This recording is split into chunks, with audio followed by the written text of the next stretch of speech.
Great. I think we'll get started.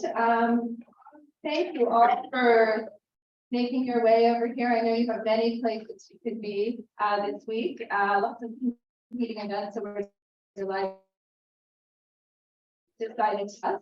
I'm Carolyn Reynolds. I'm co-founder of the Pandemic Action Network. Hopefully, everyone in this room has heard of Pandemic Action Network, but just in case you haven't, we are a network of more than 350 organizations around the world. We came together in early 2020 to bring many partners together from across sectors to drive collective action around the COVID response. Of course, we're very committed to driving action to prevent the next pandemic. And so we're delighted that you're here. My co-founder and our executive director and my partner in crime, Eloise Todd, is here with me, and delighted to be here, but also welcoming you on behalf of our two partners for this panel, which are Spark Street Advisors and Nina Schwabi. Nina, where are you? Back of the room. She's still welcoming people. She'll be with us in just a moment. And the members of the former independent panel for Pandemic Preparedness and Response, which we have actually a couple of representatives here today, but particularly Michelle Sebastian, who I'll turn to in a few minutes. So we're delighted to co-sponsor them this event with them. I also want to welcome our online audience. We have a number of people joining us online for what we hope will be a really rich conversation. So why did we bring you here this morning? The purpose of today's session is really to set our ambitions for the high-level meeting that is on pandemic prevention, preparedness, and response that will happen this September at the UN General Assembly. And spoiler alert, our ambitions are high. We feel like, as we all know, the world has declared that COVID is no longer an emergency. The world is moving on to other issues and priorities and crises. And it's as if, we want the pandemic to be in the far distance, back out of our memories as quickly as possible. And as I've said in a couple of cases, almost that pandemic amnesia is setting in. And we can't afford to let that happen. We never really did have a proper high-level summit, even the whole time during the COVID summit. There were some the credit to the United States. There were efforts to bring leaders together virtually, but it's never in the context of the UN and the General Assembly. There were a couple of high-level meetings on COVID. So this is a very important moment, we think, coming better late than never, to actually have leaders at the highest level commit to the actions that are necessary to keep the world safer from pandemic threats. And it was only last September that the UN General Assembly passed the resolution to hold the high-level meeting for PPR. So it's been a very short, as many of you have been involved in these processes previously, it's a very, very short process for preparation relative to how these things go. And the framework for the modalities for the meeting was not agreed to until just this past February. And here we have the meeting coming on in September. A zero draft of the declaration will be tabled in the coming weeks in early June. Some of you, I know, joined the one official multi-stakeholder hearing that took place earlier this month in New York to share your views. As we said, there's a sprint now after World Health Assembly to put together a zero draft and get that out. So given the very brief time frame and process, and frankly, the fairly limited opportunities there have been to influence the process, particularly those of us who are non-state actors, we thought it would be important to hold another session alongside on the sidelines here at World Health Assembly to get more of the conversation going, get more voices in that. Some of you are in that conversation, some of you are not, but it's time that this is our moment to, again, really set those ambitions high and make sure that that meeting and that political declaration, with that we maximize this opportunity as much as possible to galvanize the political will. So what are our objectives for this session? We first, as I said, to provide a forum for relevant stakeholders, particularly non-state actors, but we have many government representatives in the room, and we're delighted by that. So we really can foster a cross-sectoral conversation, but to engage and share our views ahead of the negotiating process. Secondly, we want to highlight some of the priority issues for action. And finally, galvanize support for an ambitious high-level meeting and political declaration. In terms of our ambition and our key issues, I hope that when you came in, you picked up a copy of our letter, Pandemic Action Network, together with 80 organizations around the world, signed to sort of set out what our ambitions are. And there's 5 key issues. I won't read it all. Hopefully you have a copy. If not, please pick it up on the way out. But essentially, I mean, just very quickly, 5 quick things. It's about monitoring and accountability. And it's about breaking that recurring cycle of panic and neglect. It's about leadership at the highest levels of government, because ultimately these are not just health threats, they are threats that are a whole of government, whole of society, and they need that highest level of political commitment. Reaching consensus on what a future platform for pandemic countermeasures will look like. And there's lots of discussion happening on this in many forums, including this week. But how does that all come together? And we need leaders at the highest level to give direction and support to that.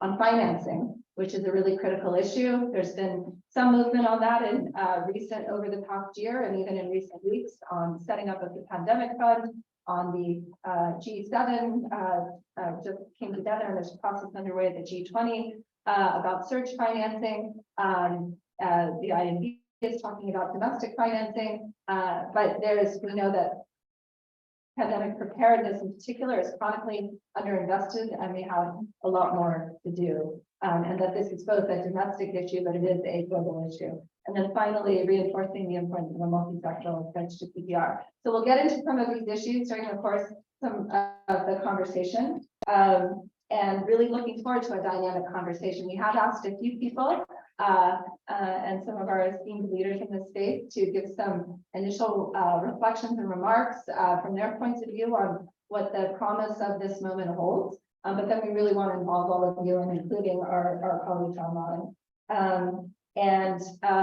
Although our co-facilitators of the high-level meeting, Israel and Morocco, are not with us today, and they send their regrets, they very much asked us to share the proceedings of this meeting, which is public, and we will share them publicly, but also with them and with the permanent representatives in New York who are going to be driving this process going forward, and the President of the General Assembly. So with that, let me turn first to Joy Kamathi to kick us off. Joy, as many of you know, is co-chair of the Global Preparedness Monitoring Board, which was set up in 2018 in wake of previous crisis, the Ebola crisis. One of the recommendations of the UN Secretary General high-level panel on global health crises.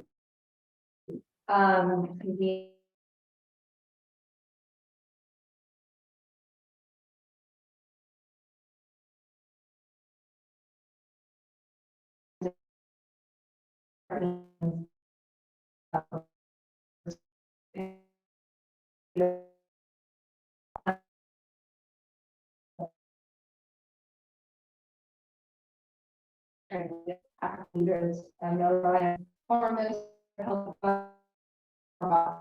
So I'll kick us off with a few minutes of reflection on what you see as the crisis.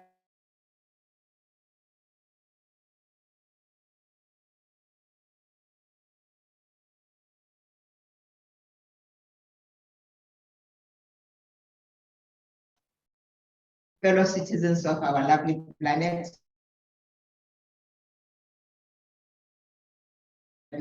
to prevention and to a rapid response, and to the success of the high-level meeting on pandemic prevention, preparedness, and response. Today, because the world has repeatedly failed to prevent, to prepare for, and to respond to pandemics. COVID-19 has shown, as has been said, the devastating cost of failure. Again, and expect different results, then there must be something wrong, hopefully not with your brain. So this high-level meeting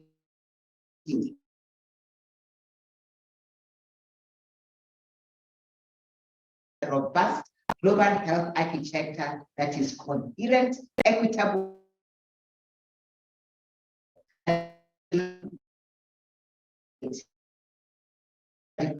Different means ensuring that there is equitable access to resources needed during the pandemic and before the pandemic.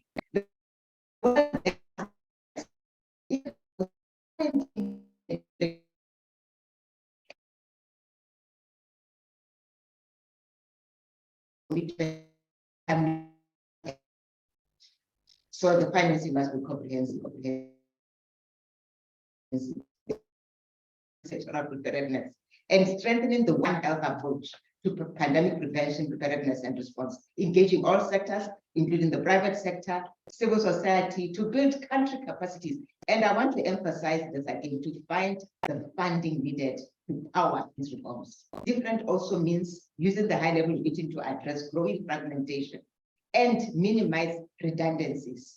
At Monday's strategic roundtable on member state-led processes to strengthen pandemic prevention, preparedness, and response, the INB co-chair, Precious' co-chair, highlighted the need to work out what goes where between the IHR amendments and the pandemic accord.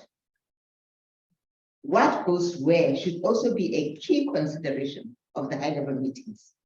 Priorities for the declaration should be chosen to bring sustained political commitment and to enhance and align the reforms.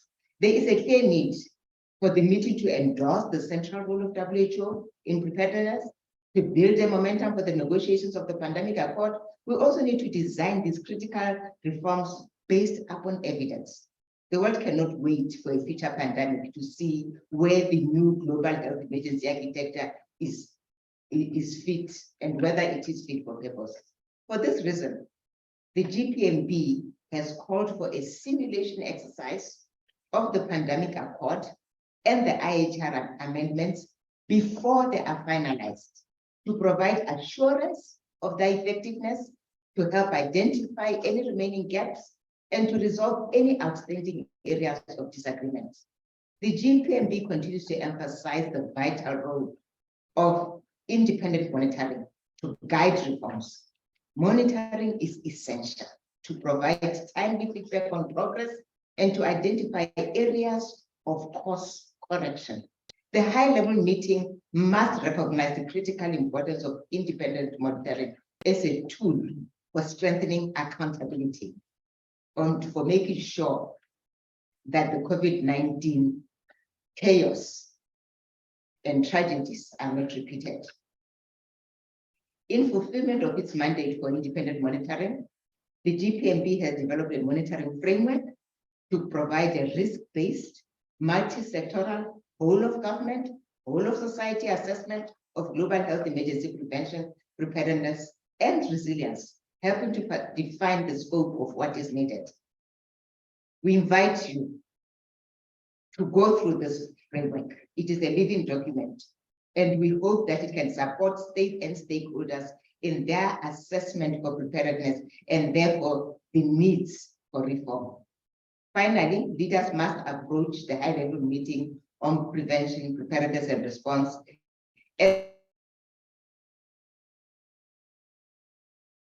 regardless of its manifestation. For any high-level governance structure of pandemic preparedness and response to succeed, it needs to be coherently integrated into the global health ecosystem and sustained by clear mechanisms of accountability. So we want them to meet again and again and again ad infinitum, not once. GPMB has called for a further high-level meeting on pandemic preparedness and response within the next 2 years as the first of the series, to follow the conclusion of the INB negotiations and set successive steps toward the safer world. So thank you. I look forward to today's discussion.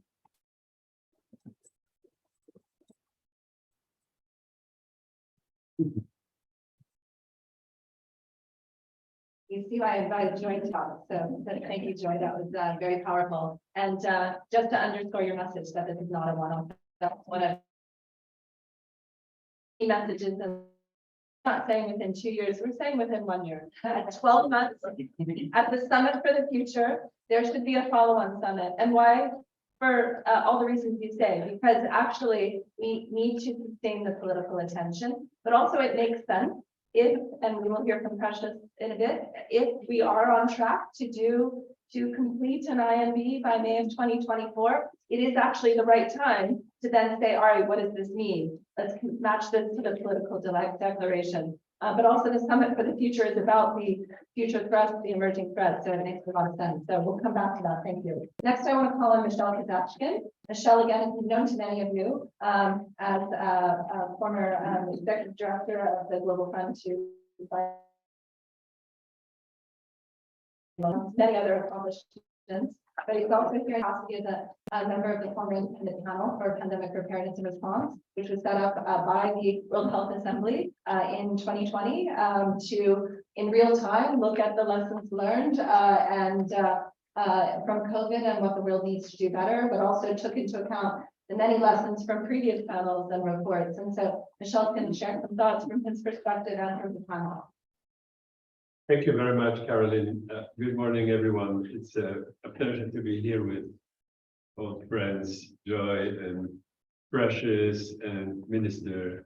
We met with you yesterday in another event. So, and pleasure to be with many of you in the room, old friends again. I'm speaking here, as you said, Caroline, on behalf of as a former member of the independent panel. Precious was also a member of the panel, and as you may know, the panel was co-chaired by President Ellen Johnson and by the Right Honourable Helen Clark.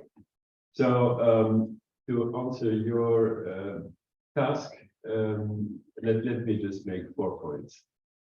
The first is that we believe that this year is the critical year of opportunity for political leaders to take decisions to prevent another deadly and costly pandemic like COVID-19 from happening again.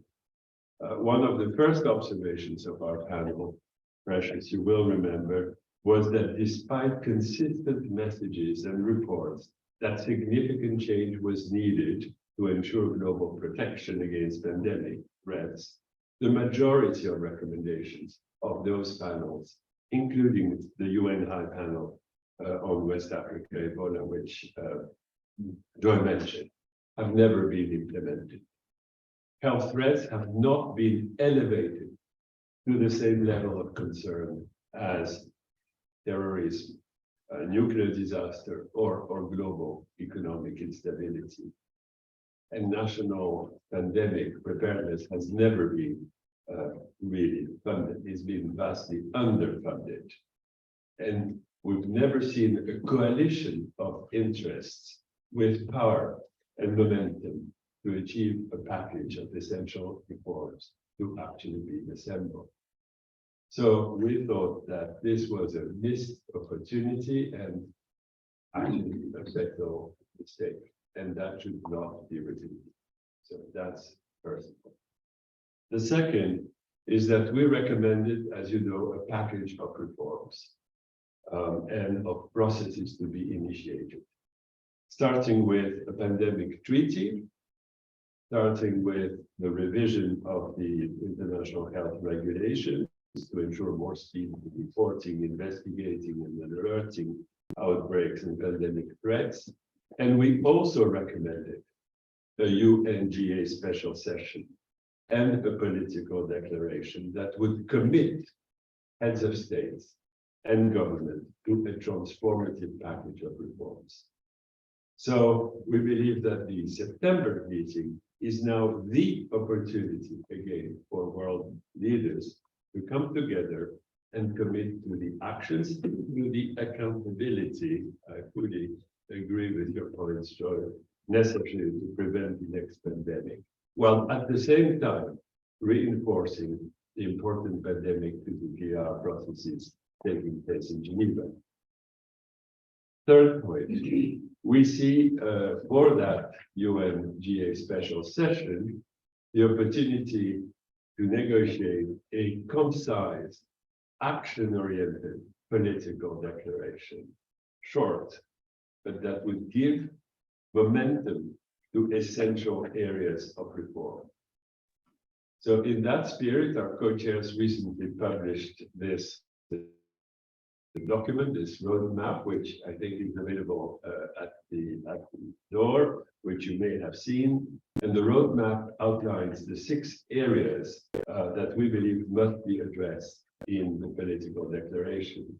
1, sustained high-level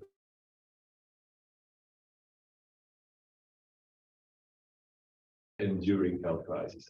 Second, clear international rules that will be captured in the amended IHR and in the pandemic accord, which should complement each other, as I said earlier. 3, independent monitoring of compliance with these rules. 4, a commitment to an operational, equitable, end-to-end, decentralized ecosystem for medical countermeasures.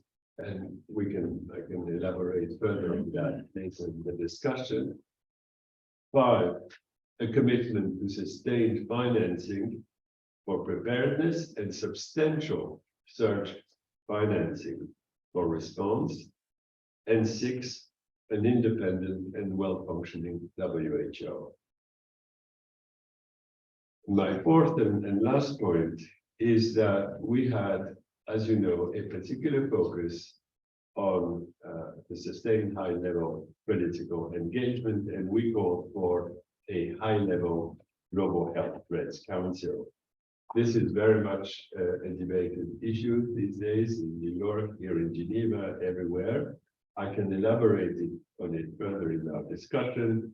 Clearly, we need more work on this to make sure that we're all on the same page. But what is certain and what we strongly believe is that saying never again with regard to pandemics will remain just words unless we ensure that sustained high-level political engagement, which was on the top of the recommendations of I'll stop here. Thank you.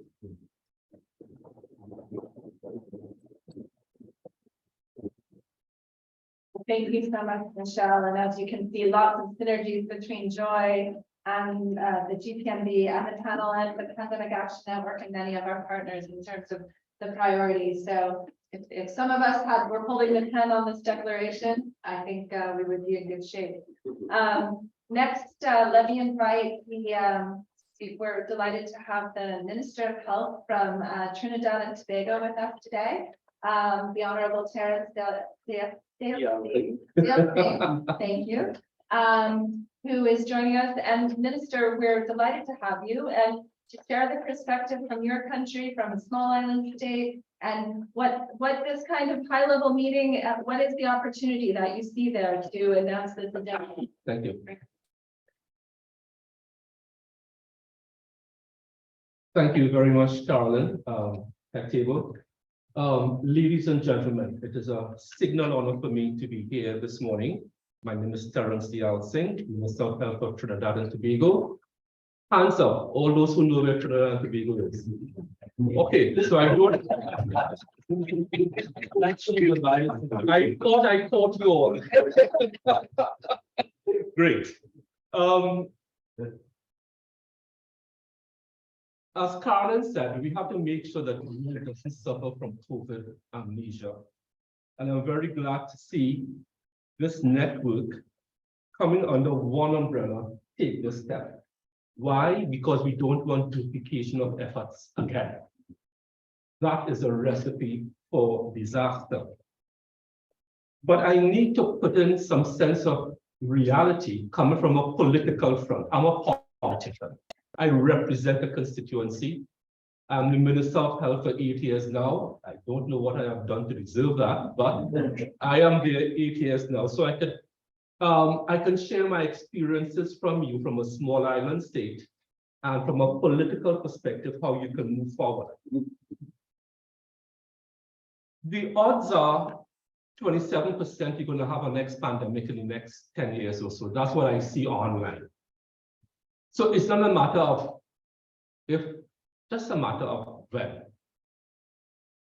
as climate change pushes us closer and closer to those zones occupied by animals, by bats, and we interact more closely, the chances of another zoonotic episode increases. Having said that, your high-level meeting at UN, where you want to go with accountability and mechanisms for political leadership. We were lucky in Trinidad and Tobago that our Prime Minister, the Honorable Dr. Keith Rowley, is a PhD graduate in geology. So he's a scientist at heart. So he believed in the science. Unfortunately, as you saw in the pandemic, there are those who don't believe in the science. And my concern, Carolyn, as you go to the UN, is this. Depending on the country, you have elections on a cycle. And this is going to have to be embedded in your psyche that this is not a one-stop shop. This is a journey with many stops along the way. Because with each passing year, new governments come into office. And the governments that were in charge of the pandemic response may not be there, may not know the lessons, may not have been scarred by it, and the ones coming in may have a totally different populist agenda. Governments around the world are dealing with crime, unemployment, trade wars, food security, monetary and fiscal issues, climate change, energy security, and migration. You are adding this to that list. To get share of mind of political leaders. You see the task in front of you, in front of us, in front of you. So it's a constant cycle of reminding world leaders that this is a priority. Coming out of the first day when we met on Saturday with the Commonwealth leaders under the chairmanship of the Right Honorable Patricia Scotland, we discussed how we can mitigate the effects of the next pandemic by setting up an international pathogen surveillance network. 4 things came up, and I will just focus on 2 because of time. 1, genomic sequencing. 2, technical capacity building. 3, data infrastructure. We saw in the pandemic, not all countries were similarly prepared with reliable data to manage the pandemic. And the 4th one, a resilient population. What the pandemic showed is that as a global community, we are terribly unhealthy. And those with diabetes, hypertension, cancers, obesity paid the ultimate price, death. In Trinidad and Tobago, out of 4,300 people who died, most of them died not from COVID, but with COVID, because they had all the comorbidities. So a resilient population moving forward is crucial.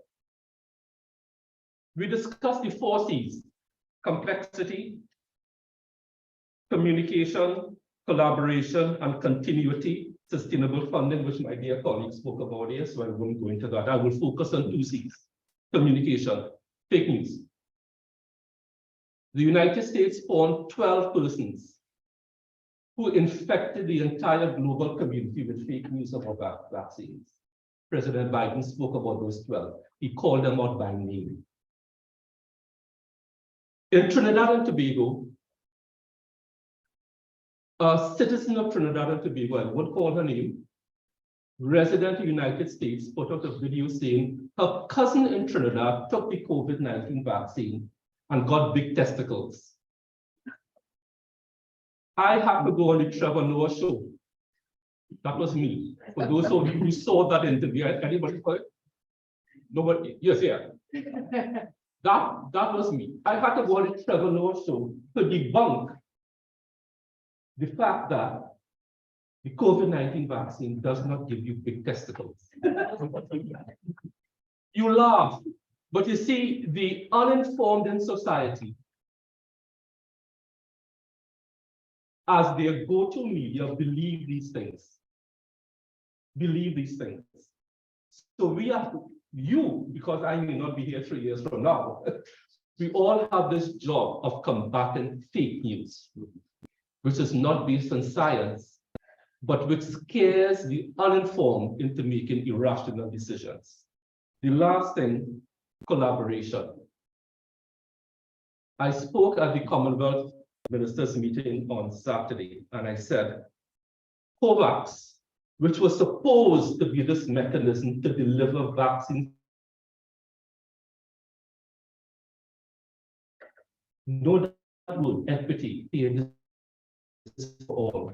Laudable objective, and I applaud WHO for it. But did COVAX deliver? Not because of any failing of COVAX, not because of any failing of WHO, but because those countries with the factors of production for vaccines hoarded all and could have vaccinated their population 6 times over. And countries like us and regions like us and even Africa could not get vaccines, which were the populations that needed them the most. And now those same countries that control the factors of production can't even pay me to take the vaccines. They are dumping vaccines by the hundreds of millions of doses. So collaboration, which we spoke about here, is absolutely key.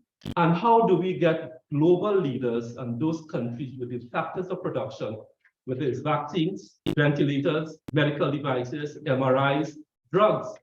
At one time, one country that we import paracetamol from put an embargo on paracetamol. Dexamethasone, embargo. Everything was embargoed. So collaboration is going to be key, and I urge us to learn the lessons that was so painfully obvious as we move forward. And in closing, on sustainable funding, that funding has to be timely, and it has to be in terms that do not send countries like us into poverty. The repayment terms have to be something that we can live with. Michelle, I think you agree with me.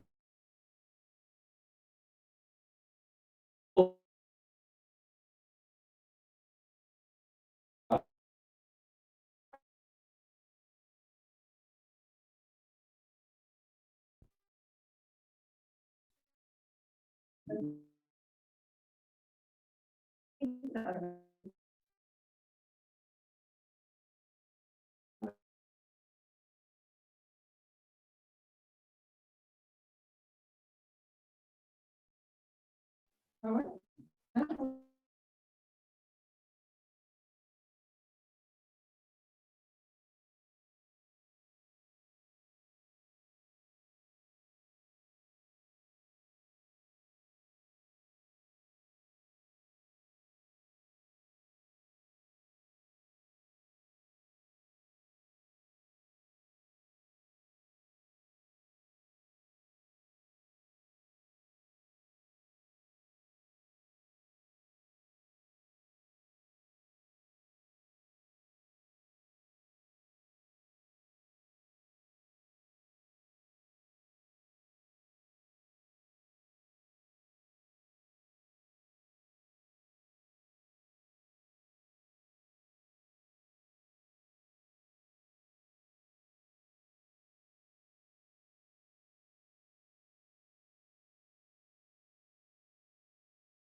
Opportunity where 3 processes are happening all at once. The pandemic treaty, the IHR amendments, and the high-level meeting to come up with a political declaration. I do not imagine if we miss this opportunity, it will be a permanent loss. And that will never be regained. And for us, I think we should consider this carefully. We should apply our minds. But I also want to indicate that we've had a very interesting process, and I thought I needed to start there. You know, when Michelle shared with you the recommendations of the panel, I said, actually, Michelle, I see the glass as half full because I'm an optimist. Half full because we recommended that there must be a high-level meeting, there must be a political declaration, and that is happening. It's on track. We recommended that must be amended, that process is underway. We recommended that there must be a pandemic. So those processes are converging. But there is going to be complexities, Minister, that you referred to. And I just want to reflect on those complexities a bit. You know, when this process started, after the panels made their recommendations, countries had over 214 recommendations to implement. And I asked, I mean, if you're a Minister of Health, you're sitting in a country, how do you implement 214 recommendations? And the WGPR that Colin was part of tried to make sense of all of that. And they pulled this together thematically. And when we met as a bureau, and I like repeating this because in any treaty making, you actually get legal minds to put together a piece of legislation. I mean, even in our own countries, you know, legislative drafting is a particular process that involves lawyers. You bring legal minds to produce a treaty, and member states starts negotiating. So what is different about this one is that you said to member states, with your lived experiences, Minister, tell us what will be different with this treaty. What will it address and what will change? Will this make the world better? And if it does, what should be the elements that must be incorporated? And for me, that was the most significant process, because what was incorporated is not what experts themselves wanted. It's not what the lawyers designed, but it's what member states said, this is what happened to my country. I lost people, I lost livelihoods, and my system caved in, it collapsed. This time around, when I come up with elements, these are the issues that you should address. And we try to pull that together in a working draft, and of course it evolved into a zero draft, which was the basis of engagement. Now we start with the 8-page document, and with the engagement of member states, because each country and each member state wants to see their wording there. They want a reflection of what they experienced in the document. It translated into a 194-page document. And I said, there's no way countries can sit and negotiate and work on the basis of the 194-page document. It's not gonna happen. If we want to sit here for the next 10 years, yes. But no virus is going to wait for us. Oh, hell no, no virus. It's going to wait for us. So you know, we've tried to pull all of this together to say, okay, let's take all of these ideas. Some were converging, others divergent. And you say, how do you bring divergence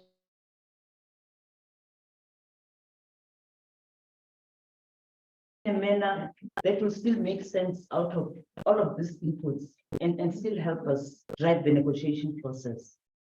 We have, I think, yesterday, day before yesterday, actually, on the 22nd, at 10 o'clock, released the document to member states, which is a 43-page document. But I think what is important is the negotiation process itself, because the member states need to go back now and say, what is it that will make the world safer and fairer?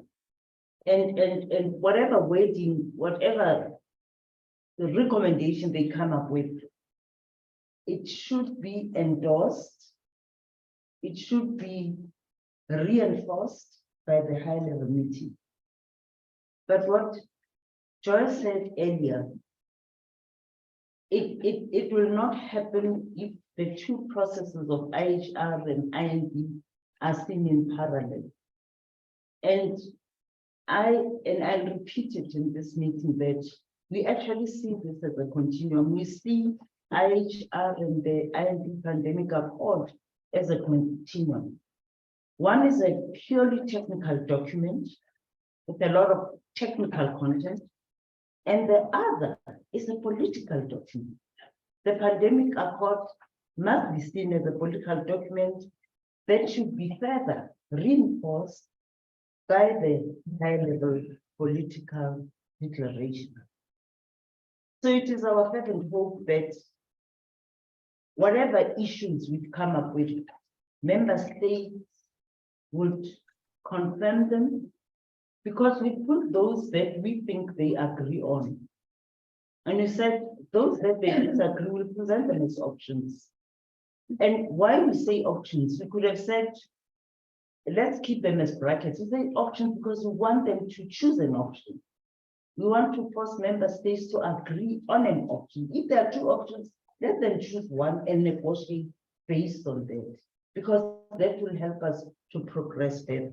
And this is how they've been working. The process has been dynamic, the process has been iterative. But I don't think we should give member states space or even an option not to get into a room and negotiate. And I've said, you know, member states are avoiding to negotiate. They are avoiding to negotiate. They say to the Bureau, okay, go and revise the draft. We revise it, we come back. Oh, okay, go and put legal text, we put legal text. But now we're giving them a deadline. We're giving them a deadline because we want them to, of the options we've given them, they need to pick which ones will help make the world safer and fairer. And I'm hoping that for the high-level meeting, we'll have a list of those issues that should be incorporated in the political declaration. Now, because the co-chairs of all these processes and the co-facilitators are working together, governance and leadership comes first. It comes first because when we came up with thematic areas, we identified this as important. Without any governance and leadership, we will not, it doesn't matter. Even if we want equity, that high-level commitment, when it's absent, will not progress. It is leadership at the level of heads of states that we'd like to see. And it was the heads of states that the treaty or accord should be supported.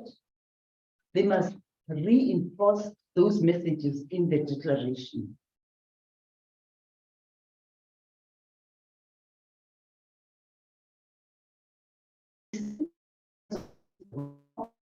And said they wanted a treaty. So we want this to go beyond the 26 to be 194.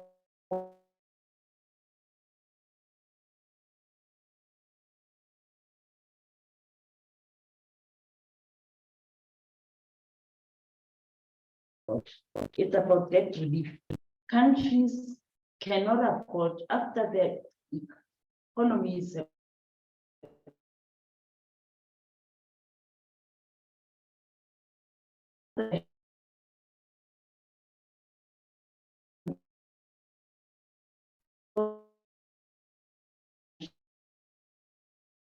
developing countries.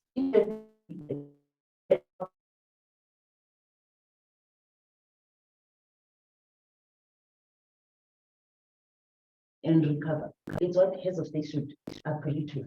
And most countries and some of the countries have raised that to say it's not just about domestic financing. Yes, they want to commit, they want to invest in their own resources using their fiscal. But they're also saying, is it possible that they can get relief so that that can be used as a basis of recovery? The next, of course, is equity. We've all repeated this, and every country has agreed that equity is important. It's about timely, equitable, affordable medical and pandemic-related products. But we need an agreed funded plan that will make sure that this happens. It's not enough to just say equity as a principle, equity, deal with it philosophically. We need to make sure that it's actionable, it's operationalizable, and we can ensure that every country has an opportunity to give its citizens access when they're hit with a crisis. So the design and equitable allocation of supplies, we have to look at, in the event there are donations, how these will reach countries. And this system must be organized centrally. We've seen the shortcomings of COVAX, and I think that cannot be repeated, but we have to look at how do we fix those in the next round. But again, it requires those leaders to take bold decisions, and I'll stop there.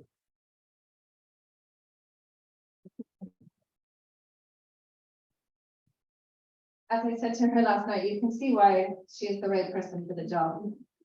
Thank you, Precious. So many powerful messages that you said there. But thank you also for, and I hope one of the things that we can take clearly away from this meeting and away from this week is that this is not a competition, that these things, as you say, they have to be mutually reinforcing. They're part of the continuum, and without that high level political commitment to push the process forward and back and forth, right? We need the health ministers to act, and we need them to come to this in Geneva to the consensus around this accord, but that needs to be reinforced and pushed by political leaders, and this continues. And that this is, as you said, also, Joy, not part of a one-off process. So let me open up the room a little bit, because we do want to have a conversation. We have a little bit about 35 minutes, and there are a lot of colleagues that we would like to bring into this conversation.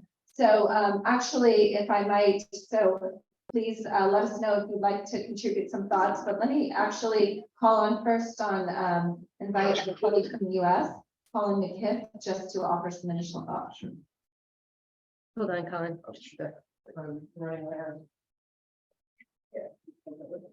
Because Colin, the US government is gonna be influential in this process. So let us know, how do we make the most of this high level meeting? Thanks, Carolyn, and thanks, Nina, and then all the colleagues that organized this session. It's really great to be with you, and I'll just say at the outset, yes, I'm here with the U.S. government, but also I have the privilege of serving as the America's representative vice chair on the WGIHR bureau. So I think we do have both bureaus of the two processes represented here this morning, and I know Precious and I have the opportunity to have a lot of quality time together, and I will definitely just want to begin with echoing that comment, and also from the WGIHR perspective, that we definitely do not view these two negotiations as a competition. We absolutely view them as a continuum, and frankly, that the success of both is essential for the other. And so our commitment as bureaus is to do everything we can to facilitate member states coming together to find a consensus approach that really advances the ball in all the ways that Precious just described. Speaking a bit from the U.S. perspective, I just appreciate this this event today, and you know, just thinking back on the Monday session as our GPMP co-chair talked about with the strategic roundtable with DG Tedros and with Ambassador Halale from Morocco as well, one of the co-chairs of the high-level meeting. These are really quite all interlinked. I think it's highly appropriate that we're discussing in the context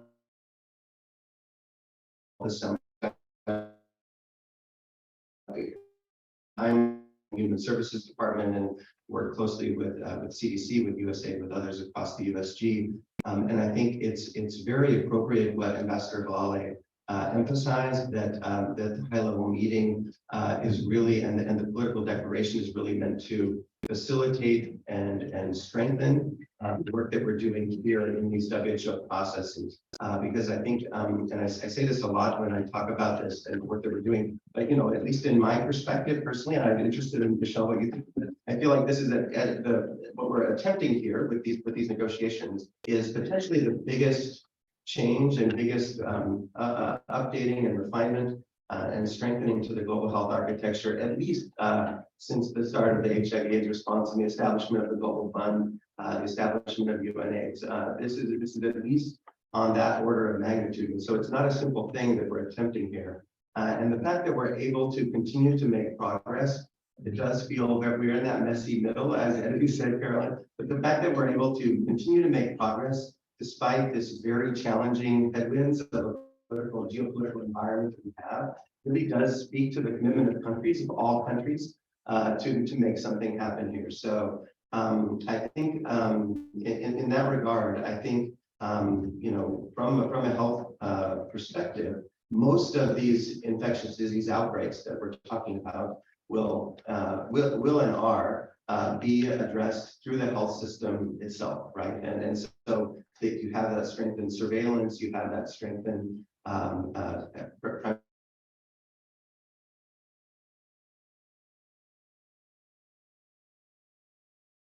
address those and stop them at the source. And so that's why it's really good and relevant that the WHO is the center for these negotiations for the INV and the IHR. But that having been said, as we've all learned and experienced, there are times when the health system is not sufficient. And so we absolutely need this higher level commitment, sustained higher level commitment, as the panelists have all talked about this morning, and also that opportunity to go beyond the health sector and to trigger those that whole of society, whole of government response. And so this is where I absolutely hope, and I think I know the U.S.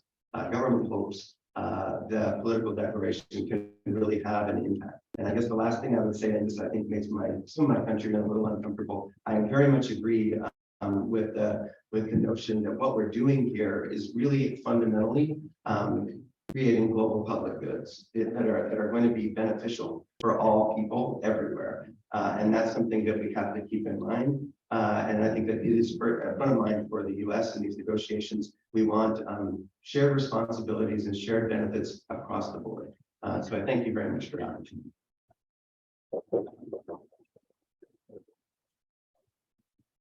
Thanks, Colin. Really appreciate it. I'm going to put you on the spot. Is President Biden going to be at the high level meeting? All right, send a message back.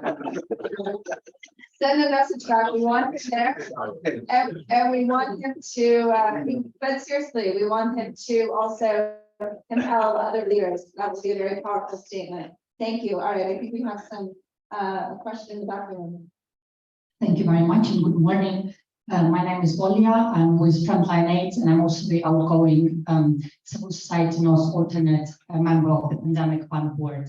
My question is for Madame Matsoso.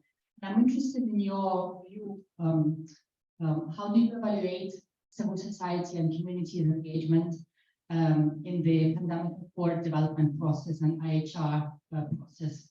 And the reason why I'm asking this question is because, you know, over the past months, we've been doing a lot of advocacy to try to get a bigger space for civil society and decision makers, particularly in the high-level meeting process over the past months. and the high-level meeting process on PPR and civil society engagement has not moved, unfortunately, despite the fact that previous high-level meetings have had civil society engagement groups with their advisory status. So yeah, how would you evaluate the engagement? What are the main barriers and how they can be overcome? Thank you very much. Thanks, Olga. I'm going to take a few questions, comments from the floor. And just to know, I know we have government representatives, we have civil society representatives, we have private sector representatives, we have foundation representatives, we have folks online. I hope those of you online also, you're very welcome to raise your hand, and my colleague Rafa will put you in the queue. So really want to hear from a mix of stakeholders in the room. So yes, so we'll introduce. Yes. Please, Hi. there and also John Paul. I'm Preeti from Geneva Health Files. I report on these negotiations. Thank My you. question, I'm sorry, I missed the first 15 minutes of the session. My question is how do you envision linking the political and the legal, and in terms of I feel as a lay observer that it sort of establishes a hierarchy of accountability that's not very clear how to unravel, because you'll have a separate set of you have a different council affiliated with the UN process and something else being proposed here in Geneva and by DG Tedros. How will these two things sit together? It'd be good to know. Thanks. Okay, so we have a specific question on this issue of a leader level council, which I know is causing a lot of angst in many of these circles. So let's take a couple of other comments and come back to that, because and maybe Michelle, I'll turn to you, because I think there's frankly there's a lot of angst about that doesn't need to be there, right? That it goes back to where does political accountability lie and political leadership lie, and that we not need to be in competition. But I'm sorry, we had over here, and then we have John Paul. We'll take one more from the room, then we'll come to our and feel free, keep it brief, but it's question, but also a comment. What do you see as the potential opportunity for this high level meeting? If there is one thing to come out of this, we'd also like you to share that, because this is also about getting our views on the table for what needs to go into this high level proposal declaration. Thank you. I think you picked up on a lot of the points I wanted to make, and Hampus Holmer from the Swedish Ministry for Foreign Affairs. And it's great to be here, and thank you for bringing us all together for this wonderful conversation. The first comment or reflection I wanted to make was that the two first drafts of the political declarations for the other two high-level meetings on health that will happen in September are out. That's on tuberculosis and on universal health coverage. And one of the reflections that many of us who had the chance to read those make is that they are 15, 20 pages long already in the zero draft. I mean, of course, we heard about the 190-page document in the Pandemic Agreement, so maybe 15 isn't so bad. But it'd be interesting to hear your reflections on how to really ensure that, and what you also put in your paper that Pan shared, having a really short and succinct political declaration. You call for, what's the one thing that we'd like to see? Maybe 3 or 4 or 5, but not more than that. And then the other question really is picking up on George Murphy's point that the definition of insanity, keep doing the same thing over and over. Does that mean there is a need for something new or something different to ensure that highest level political support and momentum and engagement? Or is that impossible? Does the logic of political decision making make it impossible to do something like that? So I'm putting also the Minister of Health on the spot a little bit, but since you've been on Trevor Noah, I'm sure you can. Thank you. Thank you, Ambrose. And obviously Sweden is in its current EU presidency, but also as part of the EU delegation, playing a key role in this. So thank you for that. You want to take one more? And then Let's take John Paul, and then we'll come back because there's a lot on the table. I will promise we will come back to you. John Paul. Thank you so much. Good morning, and thank you so much for Pandemic for organizers. I'm John Paul. I'm a regional lead with PAN. I think for me, whenever I hear about pandemic preparedness and response, I know we all know that LMIC suffer the most, but we might want to look at technically from the bottom and then from the root cause. How are we prepared? And I like what your Honorable Minister mentioned about resilience. But the resilience is not a thing of now. It is in the structures and inputs that are put there way before the pandemic strikes. And I look at the financing mechanisms that are being put and the levels of access, especially by LMICs. I think the design currently is that most of the LMICs are set to pay because of the high interest rates that those financing mechanisms have been tied to, especially to most of the LMICs. So it is by design that we are making LMICs to suffer most of the pandemic strike. So if there's something I would love to see is how we can create equity in accessing some of these financing mechanisms for the sake of building health systems so that whenever pandemics strike, we can start from a better position as a group. Okay. We have had comments about the council and the leadership. We've had comments about the process and civil society engagement around linking the political and legal, and then around how do we get to the point, short, sharp, concise, and not make this a laundry list of everything, but actually use this moment strategically of political leadership. So Michelle, let me start to you and pass it on to others. Thank you. Well, first, Caroline, I totally agree with you. There's a lot of unnecessary angst around this issue of the Global Health Threats Council. So let's let me say first, I believe we all agree that we need that sustained high-level political commitment on this issue. And Colin, thank you for reminding us of what happened in 2001 with HIV and then 2014 with Ebola. It is when these issues come up to New York and are taken up by the General Assembly that really the politics have changed. That's maybe the first background point. The second is that when the panel looked at what had happened during the pandemic, our observation was that it was also a failure of global coordination of leadership. There was no coordinated mechanism, no coordinating mechanism to bring together all of the actors, not only the UN agencies, but the financial institutions, the IMF, the World Bank, and then what's called the private-public partnerships, the Gavi, the Global Fund, and the other partners. All of that was not coordinated. People were talking one to each other and trying to fit pieces together. There was no global leadership to help identify problems during the most challenging periods of the pandemic, and no mechanism to help unlock, diplomatically unlock solutions. So for those reasons, we do believe that we need this high-level political engagement, and we propose that Global Health Threats Council. Now, let's not stick to the structure, entity, whatever. We propose terms of reference and so on. All of that, it's the principle of it, the rationale for it that we would like to put here on the table. And I'd like to read the G7 communique that was just issued last week. And it says that the G7 committed to, quote, further enhancing political momentum toward more coordinated and sustained leader-level governance for health emergency prevention, preparedness and response that ensures legitimacy, representation, equity, and effectiveness. And I think that's really going into the right direction.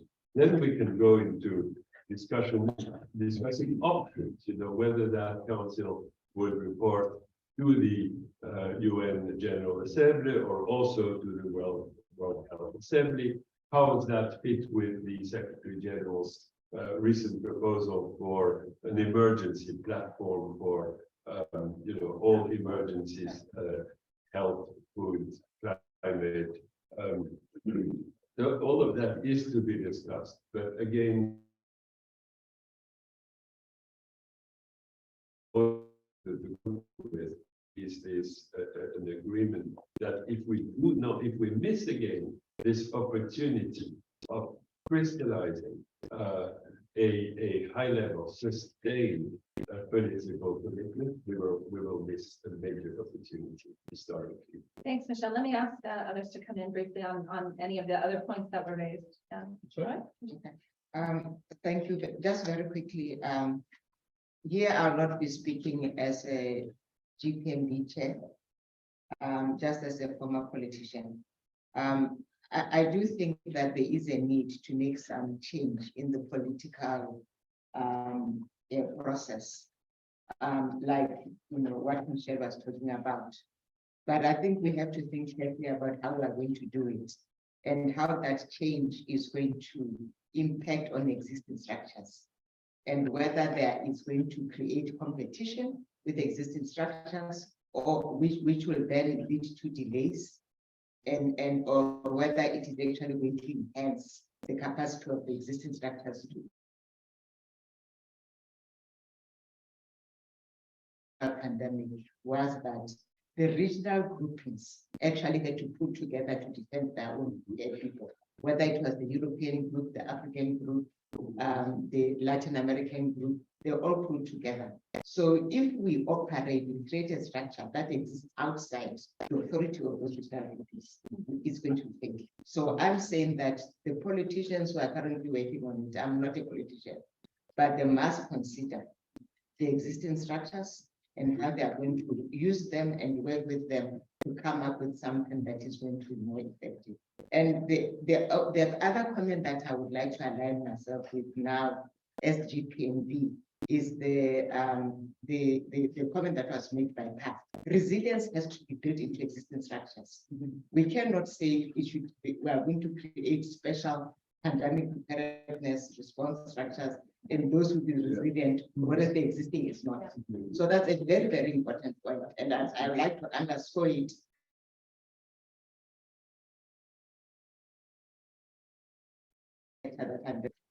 So I would like to align the GPMB with that position. Thank you. Minister? Yes, thank you. So I'll start off. How do we as politicians work with civil society to advance your agenda? First of all, you will have to get political buy-in. And what do I mean by political buy-in? Very often proposals come to me as a minister from an NGO that is not crafted in a way that will get my buy-in. For example, my colleague from Sweden, when he was saying it's a 193-page document, Madam Pressure says it's 194 pages. You can't go to a government with a document that is overly worded, overly wordy. You remember a president or a prime minister has a multitude of events coming at him 24 hours a day, 365 days a week. So what I would suggest is that your proposals be as simple as possible with a combination of both qualitative and quantitative measures. No, we already laid it out. Yeah, I'm talking about from my, very often we get proposals that are simply qualitative. Yeah. They must be realistic and not dreamlike. Yeah. Right? It should not be based on a utopian state, but what is politically achievable in today's and for the near future's reality of migration, of climate change, and all the issues I spoke about. There must be a political objective and a political gain. The politician listens to a radio station called WIIFM. What's in it for me? And we all do. We all do. The proposal must also be transferable across administrations. You don't want one administration to buy into it when that administration is no longer there because of an election cycle, then the new administration doesn't buy in. So it's transferable across administrations. It must also be compatible with other national priorities. And if I could say, there must be clear signposts and markers along the way. Let's achieve this within a year. Let's achieve this within 3 years. And I'll give you one example. In Trinidad and Tobago in 2007, CARICOM ministers signed something called the Port of Spain Declaration of NCDs. It went to the United Nations. And from then to now, how much do you think has been accomplished?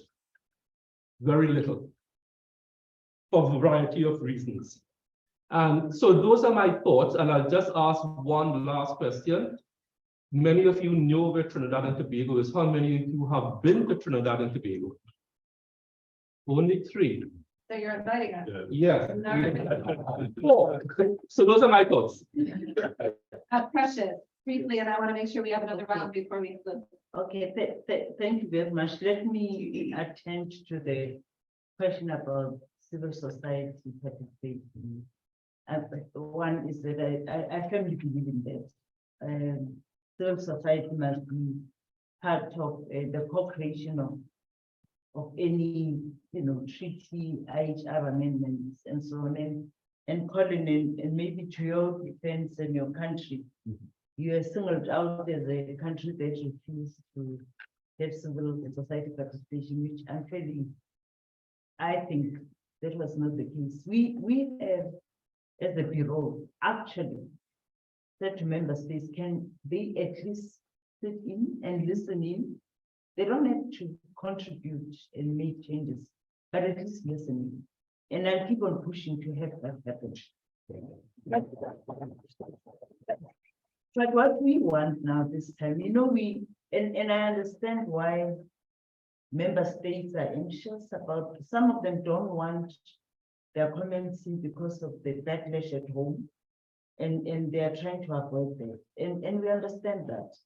But what we thought should happen now, we have a bureau's tax. It has no attribution.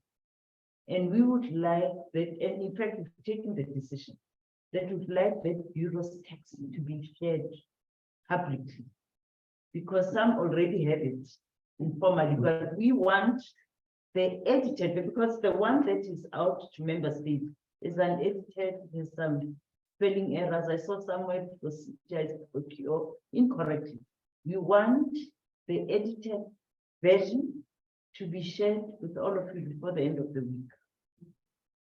Secondly, on the first day of our meeting, when we reconvene, we would like that to be an open meeting so that we can hear your inputs. You must tell us, this bureau's text is nonsense, and prove it here, whatever. But we'd like to hear it as a first round before we go into the closed session. But we'll still push for you to participate, even if you listen in. Thank you. Thank you, Precious. We're gonna try to get as many people in the room. I know this lady was doing the normal to the side. Thank you very much. Yeah, my name is Sheila Doe. Yeah. Okay. Sheila Doe, I'm the Special Ambassador for African Media's Malaria Alliance. And actually was going to ask the same question too that you answered on civil society. Thank you very much. But one thing that the pandemic taught us is that health is made in the home. Hospitals are for repairs. So I wanted to emphasize the fact that when we're talking about WASH, it should not be just water and sanitation for health facilities. We should make sure that at community level, there is enough, for everybody. And also the emphasis on human resources for health. The pandemic took away a lot of people, millions. So somewhere in there, we should be able to emphasize the training, and the retention of healthcare workers in all colors, especially community healthcare workers, because that's where health is needed. Yeah, thank you. Thank you.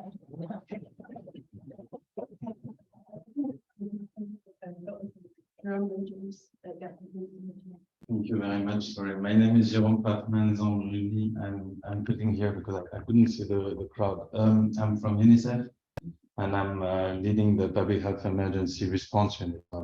I'm more working with the consequences of the failures of the global architecture when it happened than in the field. I just want to first thank all of you for all of you and all of you also here and the one that are not in the room for the advocacy and the activism. You said the political is to stay. We count on you, and on us. That's why I want to underscore what you said, because I think you're right. That's the change is going to come if the pressure remains and is sustained. There is one thing, because there's one thing I have the duty to tell all of us, because I'm UNICEF, and because one of the major lessons that I've learned is that if we don't proactively keep in mind the right of the child and the devastating consequences of a pandemic, a health emergency can have on children, and then if we don't make specific provision to protect children, then they are systematically overlooked. And I'm sorry, because I'm listening to, and I know there are many vulnerable groups that are vulnerable, but children are systematically overlooked. And we saw this in COVID-19. I've seen it with Ebola. I've seen it in many other HIV. I mean, HIV, we've seen it. If we don't proactively make a specific provision in the IHR, in the treaty, in our programs, then we risk to fail children again. So that's my plea. You were asking me what's one thing you could bring. That's, I think, something we can collectively bring as well. Thank you. Thanks, Sharon. Thanks, I'll come over here as well, so I can also address the panel as well as the audience. Thanks very much. I'm James Anderson, Executive Director of Global Health at the IFPMA, the Global Pharmaceutical Trade Association. Really pleased to be here. I think it's fair to assume that almost all of us have had at least one of the products made by the industry, whether it's a COVID vaccine, whether it's a therapeutic, or even a diagnostic test. That's really why we're here. We are very committed to playing that role again in all future pandemics. And what we're looking for from the process is a framework that enables us to do that. We believe that it requires two things, and those things mustn't be traded off. One is speed of response. All the preparedness needs to be ready, a framework to deliver quick response. And of course, equity in that response, no question. We are slightly concerned about a trade-off that seems to appear between those two things. Let me give three very quick examples. One is access to pathogens. In COVID, the sequence was shared within about 2 weeks publicly. All researchers around the world started to work on it. 200 companies were developing vaccines. 11 of them eventually got approved and were. Anything that slows that down will slow down the whole process. The 100-day mission sets out exactly what can be done to make it 100 days, not 326 days, which was already a record-breaking. R&D, we need to encourage companies to be engaged, not discourage them. We don't have enough companies working on all of those future pandemics that they want to. They need the framework to do it. And finally, the decentralized platform, Michelle, that you mentioned, the emphasis on decentralized is so important. And I was really pleased to hear you say it, you emphasize it.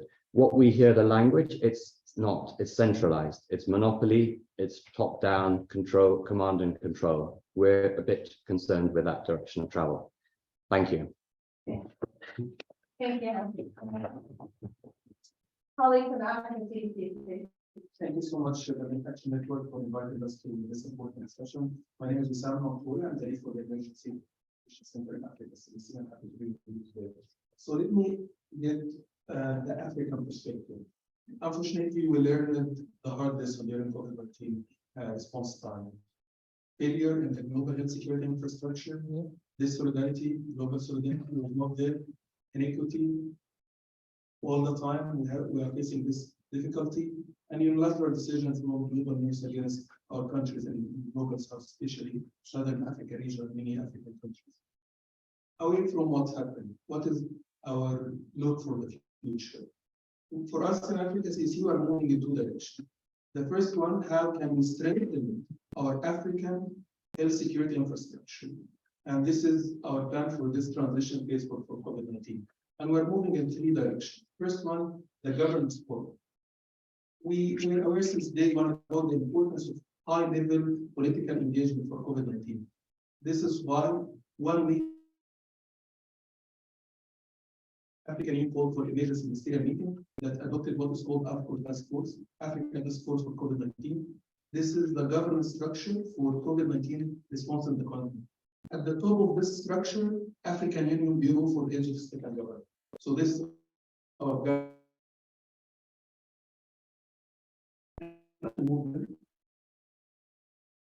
COVID-19 specific governance structure for the continent, to wider governance structure that deal with health emergency, again at the top of it, the head of state and government in Iraq.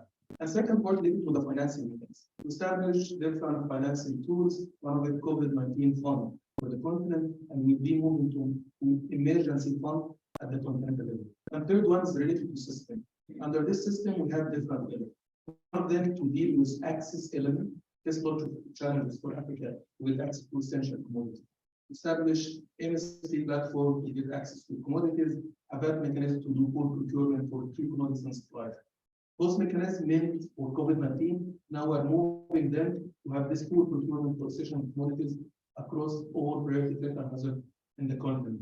In addition to this, manufacturing port, we had hard time to get access to COVID-19 vaccine. And during this time, Africa was not looking to get this vaccine by donation. We established this event mechanism. We have $2 billion committed to procure vaccine, and Africa were denied from getting vaccine on time. So we were looking to buy the vaccine, and we have the money and we have the financial resources, and we couldn't get access to this vaccine. So to move forward, we are working on strengthening our local manufacturing capacity as part of this vision for African health security policy. This is the first track at strengthening the African health security policy. And moving for the global port, on 20th of May, we called for extraordinary session for STC, Specialized Technical Committee, and this is ministerial level committee, to discuss common African position regarding this pandemic preparedness and response. A recommendation from the minister will be given to heads of state. So we have common African position led by heads of state and government to address all those critical challenges that we face during COVID-19, and we keep pushing to have unified position for Africa towards this pandemic treaties, IHR revision, and this high-level meeting. At the end, for us, our point of view, no treaty is better than half treaty, because with half treaty, that focus sometimes on sharing the information, but not and considering this sharing information as common good. But when we speak about sharing the resources and tools for fighting pandemics, consider private good. So moving with this half treaty will give us false sensation of security and we're safe, while if we are facing the next pandemic, for sure will not be safe. So we need full treaty, not half treaty. And it's better to have no treaty than having half treaty. Thank you.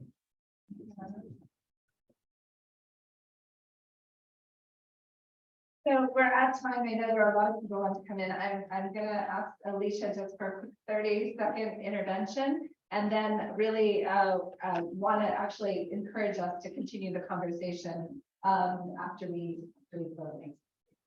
Hi, everyone. Thank you. My name is Elisha Del Giorgio. I'm the president and CEO of Global Health Council, which is an NGO based in the US, and I also am the Northern Primary Civil Society representative for the Pandemic Fund. I wanted to just take us back to September for 1 second, because Precious and Colin, you both mentioned this confluence of events around pandemic preparedness and response. We won't have another moment like that. In September, we also had 2 other high-level meetings. One, to garner political support of an existing pandemic, tuberculosis, which is perpetuated by the same inequities that we saw rear their head during COVID, and another on universal health coverage. And for UHC and PPR in particular, all through the pandemic, we've all been saying we need healthy, resilient health systems. We need a health workforce that's protected, that's safe, that's well-trained, that's paid, That's happening in both of these conversations. And so I just don't want us to lose sight that these all need to be mutually reinforcing and that we can't just be talking about PPR with the PPR people. We need to work collectively as a global health community and really make this a transformational moment for political will from health, not just PPR, not just TB, not just usually, but health altogether. Because we really are one community that are all working for the betterment and well-being of everyone. Thanks. Thank you. Thank you, Elisha.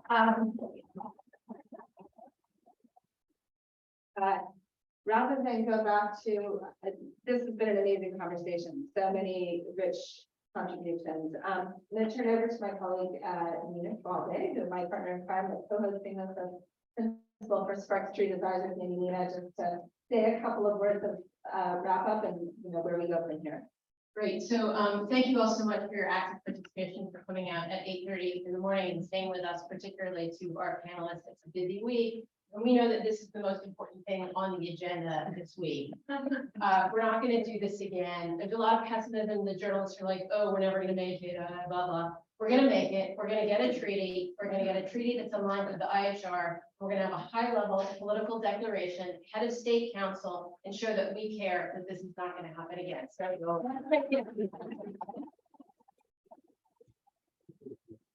Thank you all. Please, let's continue the conversation. Thank you to our leaders here. And we need you to stay in the fight. We need all of you to stay in the fight. Thank you very much.